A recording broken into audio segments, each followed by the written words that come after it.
Hi ನಮಸ್ಕಾರ, welcome back to ಜ್ಞಾನ ಬಂಡಿ. ಸೊ ಇತ್ತೀಚೆಗೆ ನಡೀತಾ ಇರೋ ಗ್ಯಾಸ್ ಕ್ರೈಸಿಸ್ ಎಲ್ಲರಿಗೂ ಗೊತ್ತೇ ಇದೆ.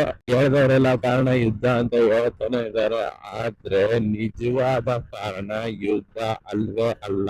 ಒನ್ ಆಫ್ ದ ರೀಸನ್ ಯುದ್ಧ ಆಗಿರಬಹುದು, ಕ್ರೂಡ್ ಆಯಿಲ್ ಬರ್ತಾ ಇಲ್ಲ, ಸೊ ಗ್ಯಾಸ್ ಬರ್ತಾ ಇಲ್ಲ, ಗ್ಯಾಸ್ ಕ್ರೈಸಿಸ್ ಆಗ್ತಾ ಇದೆ. ಕಾರಣ ನಮ್ಮ ದೇಶದ ಡೆವಲಪ್ಮೆಂಟ್. ಯಾಕೆ ಅಂದ್ರೆ ಇವಾಗ ನಾವು ಗ್ಯಾಸ್ ಸಿಲಿಂಡರ್ ಇಲ್ಲ, ಗ್ಯಾಸ್ ಬರ್ತಾ ಇಲ್ಲ ಅಂತ ಹೇಳೋದ್ರ ಬದಲು ಮುಂಚೆಯಿಂದಾನು ಹೇಳ್ತಾನೆ ಇದಾರೆ, ನಾವು ಗ್ಯಾಸ್ ಪೈಪ್ಲೈನ್ ರೆಡಿ ಮಾಡ್ತೀವಿ, ಗ್ಯಾಸ್ ನ ಇನ್ಮೇಲೆ ಸಿಲಿಂಡರ್ ಬರಲ್ಲ, ಡೈರೆಕ್ಟ್ ನಿಮ್ಗೆ ಪೈಪ್ಲೈನ್ ಇಂದ ಬರುತ್ತೆ ಅಂತ. ಆಗಿದ್ಯಾ? ಆಗಿಲ್ಲ. ಯಾಕೆ? ದುಡ್ಡಿಲ್ಲ. ದುಡ್ಡು ಹಾಕಿಲ್ಲ, ಬರ ದುಡ್ಡು ಎಲ್ಲ ಅವ್ರಿವ್ರಿಗೆ ತಿನ್ಸಕ್ಕೆ, ಅವ್ರಿವ್ರಿಗೆ ದಾನ ಮಾಡಕ್ಕೆ, ಇದಕ್ಕೆ ಹೋಗ್ತದೆ.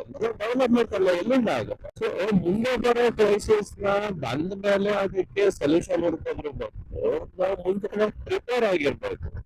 ನಾವು ಪ್ರಿಪೇರ್ ಆಗಿಲ್ಲ ಅನ್ನೋದು ಅದು ಕ್ರೈಸಿಸ್ ಆಗುತ್ತೆ. ಪ್ರಿಪೇರ್ ಆಗಿದ್ರೆ ಜಸ್ಟ್ ಪ್ರಾಬ್ಲಮ್ ಆಗಿರುತ್ತೆ. ಇದಕ್ಕೆ ಮೇನ್ ರೀಸನ್ ಬಂದು ಪಾಲಿಟಿಕ್ಸ್.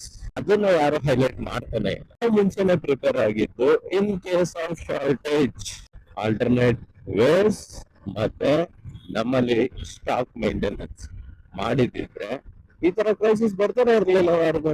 ಇದನ್ನ ತಲೆಯಲ್ಲಿ ಇಟ್ಕೊಳ್ಳಿ, ಇದು ಹೊಸ ವಿಷಯ ಅಲ್ಲ, ಎಲ್ಲರಿಗೂ ಗೊತ್ತಿರೋ ವಿಷಯ. ಆದ್ರೆ ಯಾರು ಅದನ್ನ ಸೀರಿಯಸ್ ಆಗಿ ತಗೋತಾ ಇಲ್ಲ.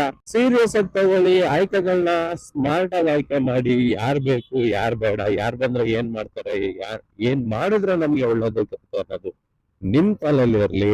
ಇವತ್ತಿನ ಆಯ್ಕೆ ನಾಳೆ ಭವಿಷ್ಯ ಅನ್ನೋದನ್ನ ನೆನಪಲ್ಲಿ ಇಟ್ಕೊಳ್ಳಿ ಅಂತ ಹೇಳ್ತಾ ಇವತ್ತಿನ ವಿಡಿಯೋನ ಇಲ್ಲೇ ಮುಗಿಸ್ತಾ ಇದ್ದೀನಿ. ನಾನ್ ಸಿಗ್ತೀನಿ ಹೊಸ ವಿಷಯದ ಜೊತೆ ಮುಂದಿನ ವಿಡಿಯೋದಲ್ಲಿ.